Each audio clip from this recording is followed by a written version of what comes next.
damos a ambos la más cordial bienvenida, especialmente a Alfonso, que es la primera vez que nos acompaña, y les cedo la palabra. Muchas gracias. Muchas gracias. Buenas tardes, colegas.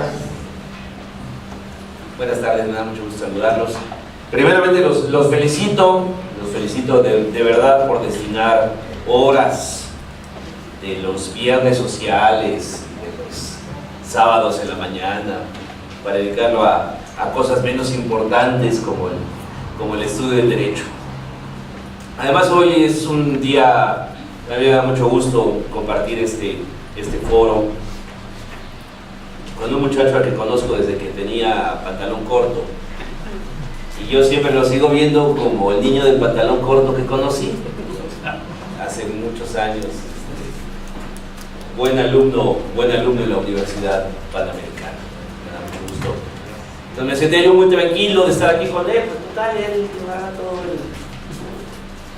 todo este foro, que lo más importante de este foro no es tanto que nosotros vengamos a platicar, sino se trata, no hay nada más aburrido que el monólogo. Yo les pediría que esto sea un diálogo, una plática, que vayamos intercambiando opiniones. Ni el de la voz, ni Alfonso tendremos la verdad en ningún momento, tendremos cada uno nuestro criterio muy particular, muy propio. Y esto a mí me dijeron que se llama, ¿cómo se llama? Que me dijeron que me invitaban a un curso sobre, ya hasta lo perdí, ya hasta lo tiré, a un curso que dice que se llama Nueva Aportación para el Encuentro con la Vocación Notarial. Ya se me está olvidando. A ver si como el doctor Otón, que nadie se me olvide del acto. Con la vocación notarial. Y el notario tiene que intervenir.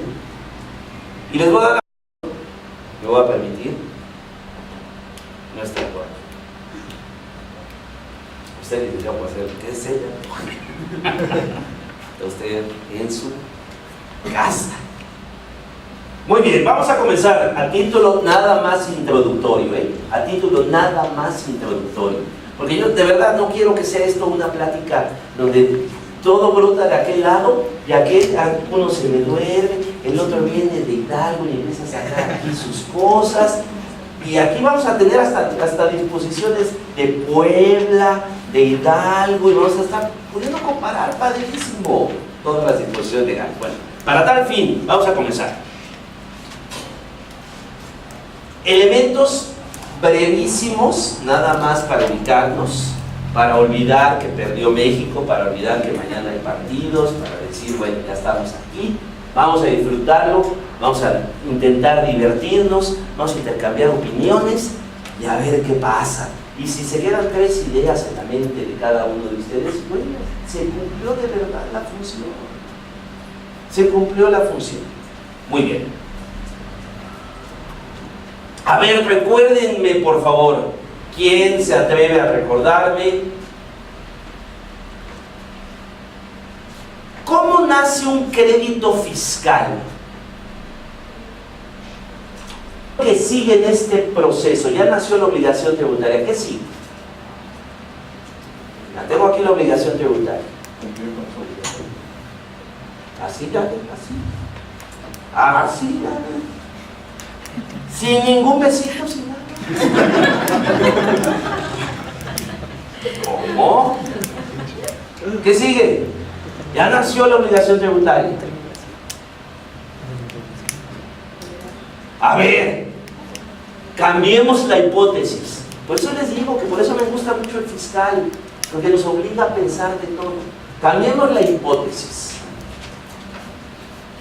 Ya se casó, nació su obligación conyugal. ¿Qué sigue?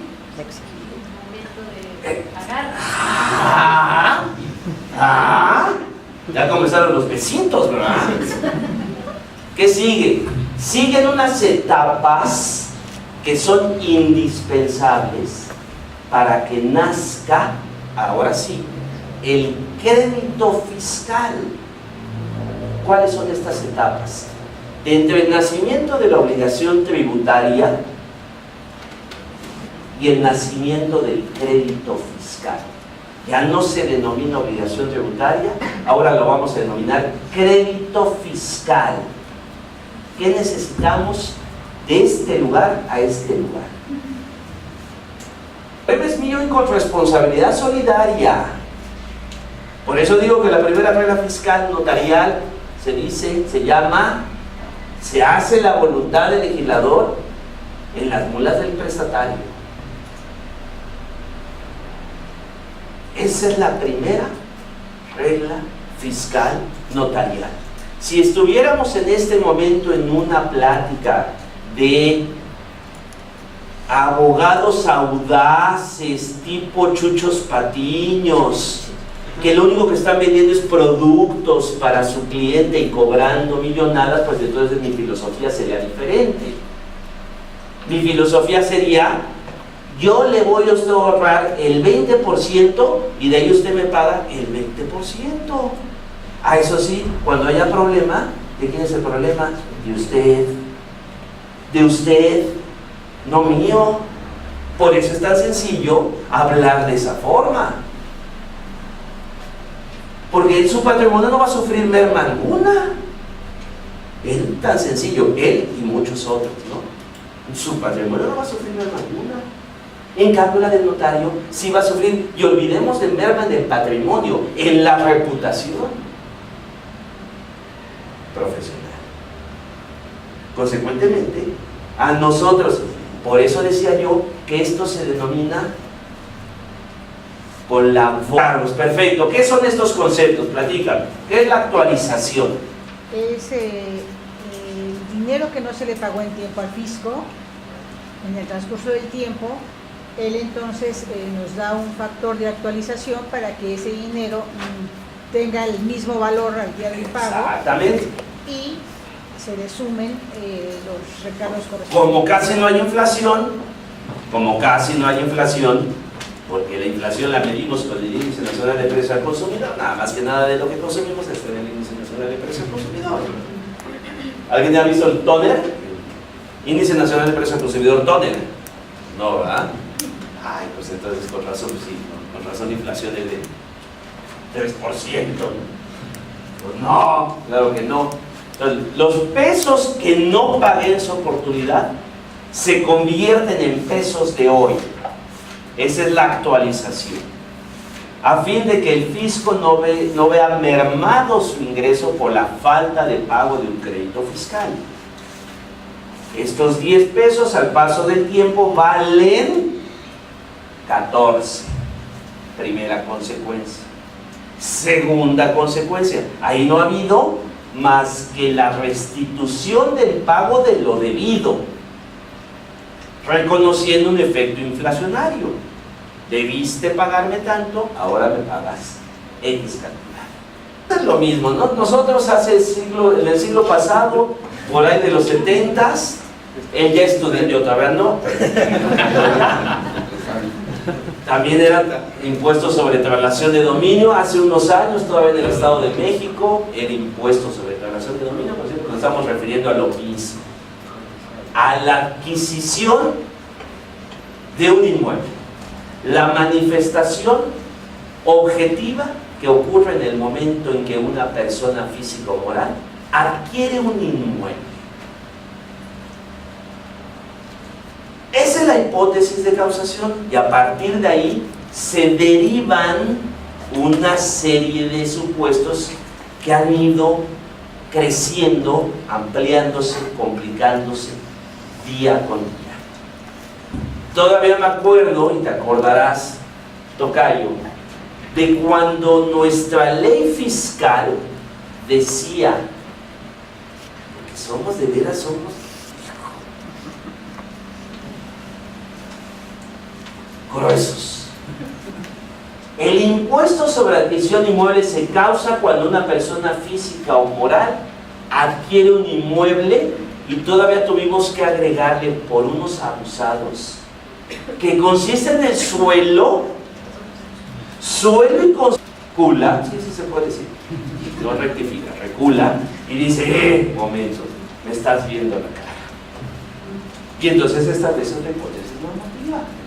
Y vamos a ver al ratito otra, que también es una clara respuesta para unos colegas de esos brillantes que están buscando a ver cómo le dan o le causan un perjuicio al fisco y favorecen a su cliente. Pero eso nada lo vamos a ver a continuación. Entonces, la primera hipótesis normativa, el primer hecho imponible, la adquisición de inmuebles que consistan en el suelo, construcciones o suelo y construcciones. Y a partir de ahí derivan una serie de cosas que son las que le voy a solicitar a mi querido exalumno y hoy gran amigo que nos vaya ilustrando, y yo a lo mejor iré haciendo algunas acotaciones porque ya me sé de platicar y me subo acá a mi reino. Coloquialmente en el Estado de México uno llega a las tesorerías y le siguen llamando el traslado de dominio. O sea, seguimos enclochados con el traslado, ¿no? Les dicen un nombre correcto y bueno, pues vamos para atrás y acá ven que es el traslado. Ahora bien, ¿qué otro medio hay para adquirir un inmueble? Tenemos la compraventa. ¿Qué otro tendríamos? En derecho civil normalito. Donaciones. La donación. ¿Quién tiene que pagar el impuesto en la donación? El que adquiere la propiedad del inmueble, el donatario. ¿Qué otro medio de adquirir la propiedad tendríamos? La permuta. Ese es un caso más interesante. A ver, ¿qué es la permuta como tal? Te cambio mi casa por la tuya, te cambio mi casa por 2 departamentos o te cambio, etcétera, etcétera, etcétera. ¿Cómo pago ahí el impuesto? ¿Quién es el adquirente? A ver. Los dos. Tengo 2 adquirentes. Entonces, el código, los 2 códigos, en este caso el del Distrito Federal y el Estado de México, pues al final del día aclaran algo que no debe aclararse, pero como bien dice Eliseo Galeano, algún vivo por ahí ha de haber dicho, si yo me manejo como una especie de comprador y me pagan con casa, entonces la única adquirente soy yo, ¿no? Entonces en la permuta señala expresamente que se causarán 2 impuestos, cada quien pague el impuesto. Es una modalidad de la compraventa en donde el enajenante se reserva el dominio del bien y ha tenido diferentes formas de causación. Ha habido ocasiones en donde no se causa, sino hasta que adquiera el comprador. Ahorita aquí en el DF, ¿Ahora cuándo? desde el momento que se celebra la El operación, legislador se quita de temas, y independientemente de si se reservó el dominio o no se reservó el dominio, tú celebras tu contrato, le caes con el impuesto y luego nos peleamos. ¿Qué sucede si esa compraventa con reserva de dominio no llega a buen fin? Es decir, si se rescinde, si no se pagó, si vamos para atrás, ¿qué pasaría ahí? pues había un pago de lo indebido en cuanto ¿Es al pago de impuesto. lo indebido? ¿Es pago de lo indebido por acá? Es que no sé. Allá en Hidalgo, Si es que pago de lo indebido, sí. le vendo yo a usted con reserva de dominio, me peleo, y ya no me pagó, ya no le pagué para que no digan peleadores. ¿Ustedes qué hacemos? No es pago del indebido porque sí es debido, porque sí llegó la causación que fue el momento de la compraventa, aunque ella sigue con la reserva de dominio. Como dice de este lado, a mí me da lo mismo, tú ya le vendiste, tú ya pagaste, va de regreso, pagas otra vez, a prueba de balas, ¿no? Entonces en reserva de dominio, si se extingue, si se rescinde, etcétera, ¿qué es lo que pasa cuando vuelve al dueño original? Otro impuesto y santa paz, ¿no? Ahí está, por ejemplo, una de esas hipótesis en que yo digo, qué bonito es el derecho fiscal, porque lo que sabía de civil, ya no sé nada. Si bien miramos la compraventa con reserva de dominio como una modalidad, ¿a qué modalidad destruye los efectos generados? ¿Y qué pasó con el impuesto? Se siguió causando. se encausó. Pues no deben destruirse los efectos. No deben destruirse los efectos retroactivamente al día de la celebración del contrato. Civilmente sí, ¿y qué sucedió fiscalmente? Esa es una de las hipótesis en que uno dice, ay, qué bonito es el fiscal, ¿verdad? Lo que sabía de civil ya no lo entendí, porque resulta que se causa el impuesto de algo que está sujeto a condición, pero ya se actualizó este encuentro entre la hipótesis normativa y la conducta del tema, entre lo civil y lo fiscal. Esos son los casos a los que me refería yo. Perdón por entrar. No, por favor. Siguiente supuesto, prácticamente lo mismo que estaba explicando ahorita el licenciado Galeano, la promesa de adquirir, contrato de promesa. ¿Perdón? ¿Qué similitud hay con la compra-venta a plazos? Lo mismo. Ahí sí. Lo mismo. Depende cada código. Por ejemplo, el Código Civil del DF, ¿qué pasa cuando se extingue?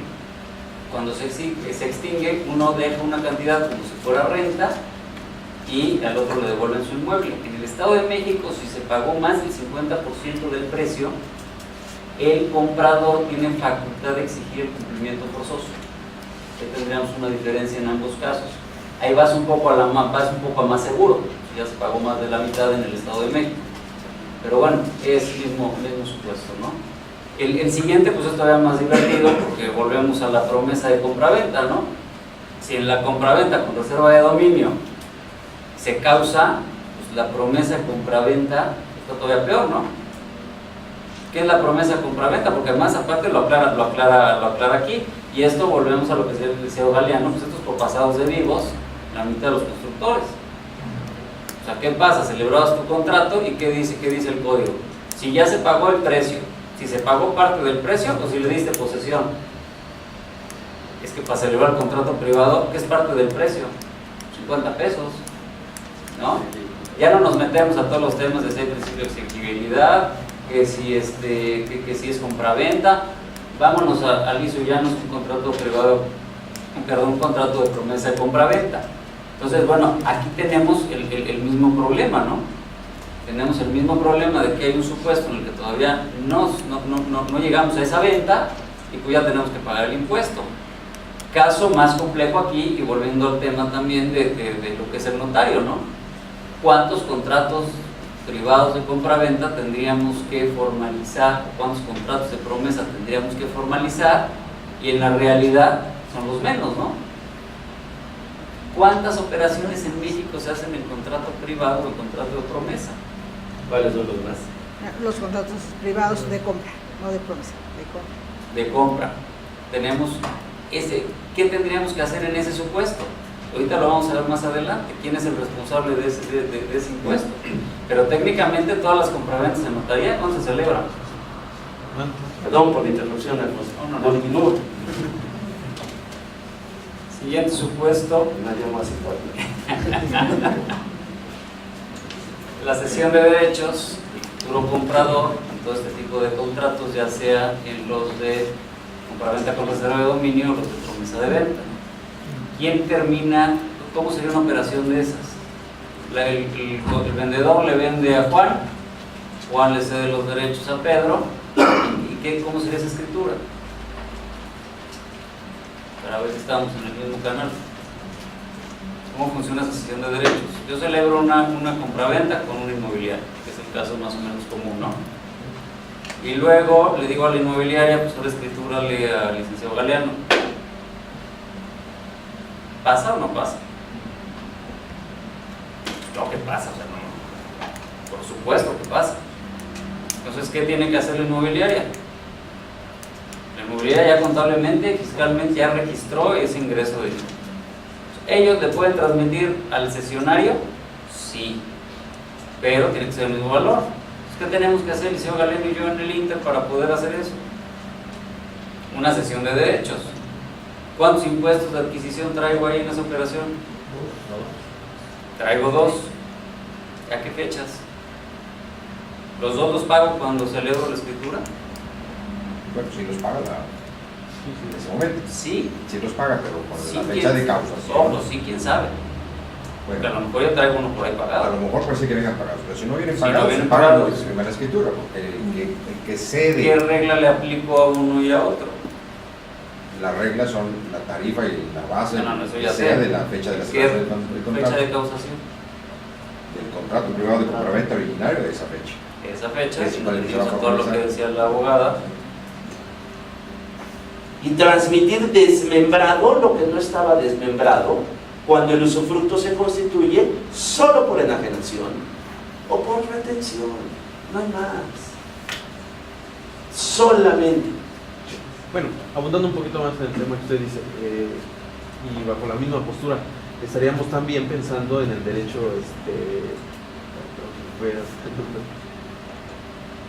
el derecho de preferencia, ese es uno, y luego, pues obviamente si estoy desmembrando y luego transmitiendo, pues es sobre la vida de él, ¿no? Entonces todo lo que yo enajene sobre los frutos, el día que yo me vaya, se va. Ahí están todas las consecuencias, ¿no? Ahí están todas las consecuencias. Y ya no me detengo en el problema del impuesto sobre la renta por enajenación. Ya no me detengo en eso, conste. Eso ahí lo preguntan creo que mañana, ¿no? Mañana lo preguntan.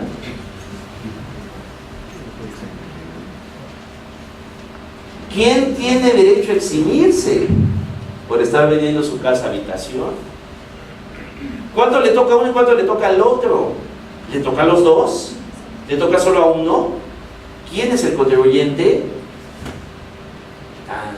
Eso mañana se revisará. Ahora sí, ¿qué pasa a la extinción? ¿Qué preguntabas a la extinción?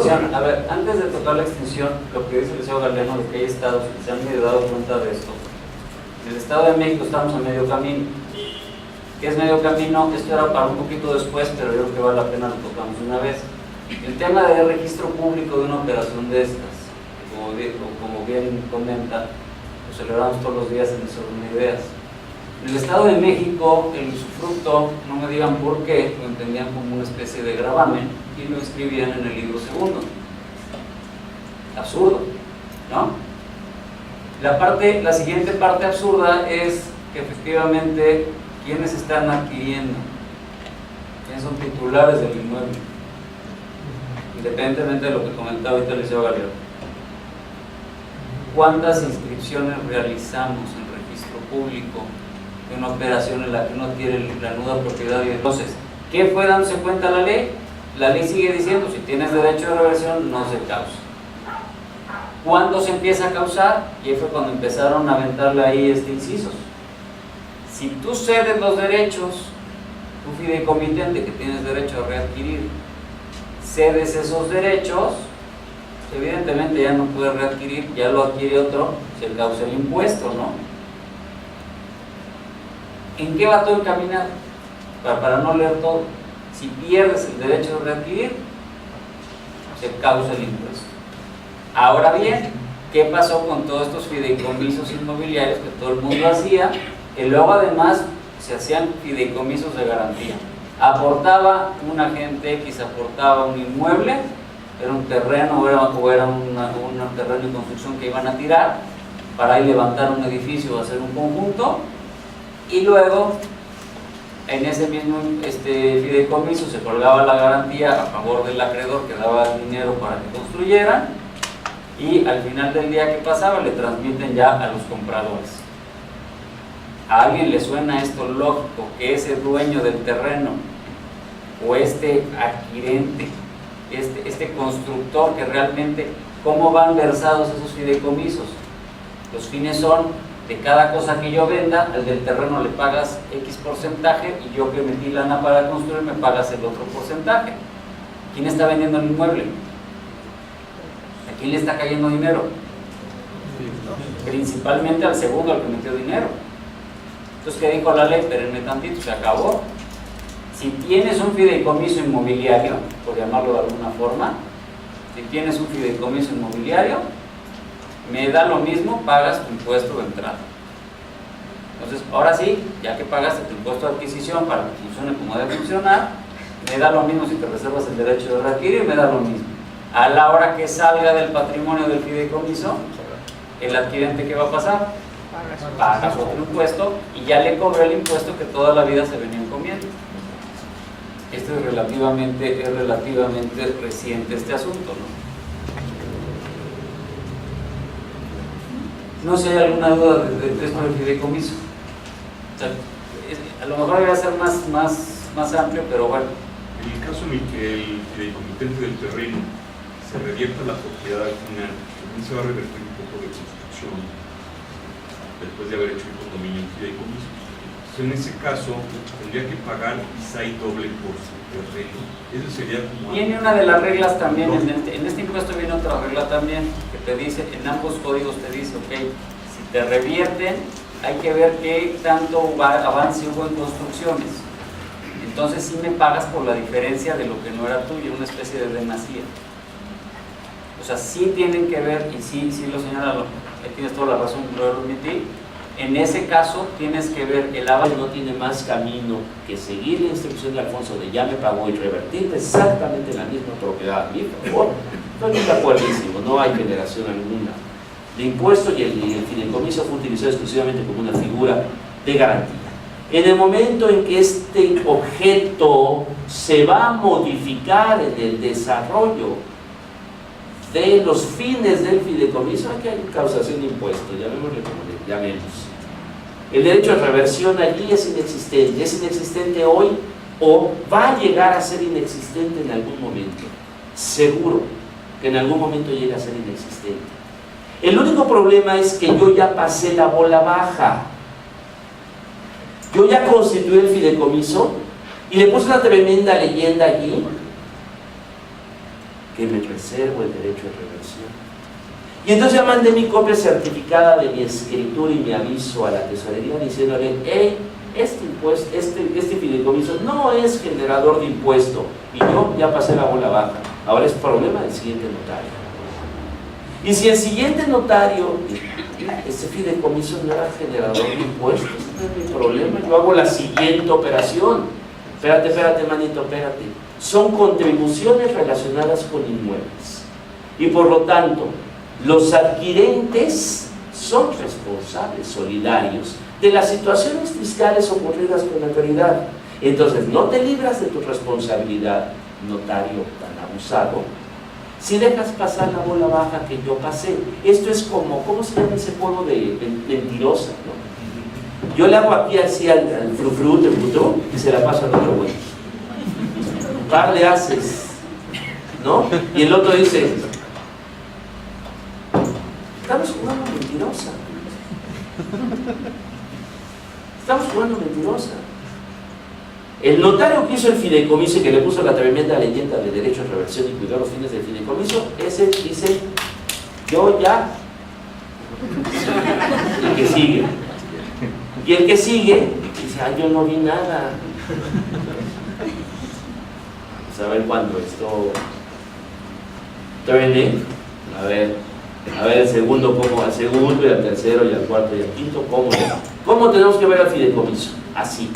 Hay modificación en el objeto, en el desarrollo normal del fideicomiso, en sus fines, este objeto se va a modificar.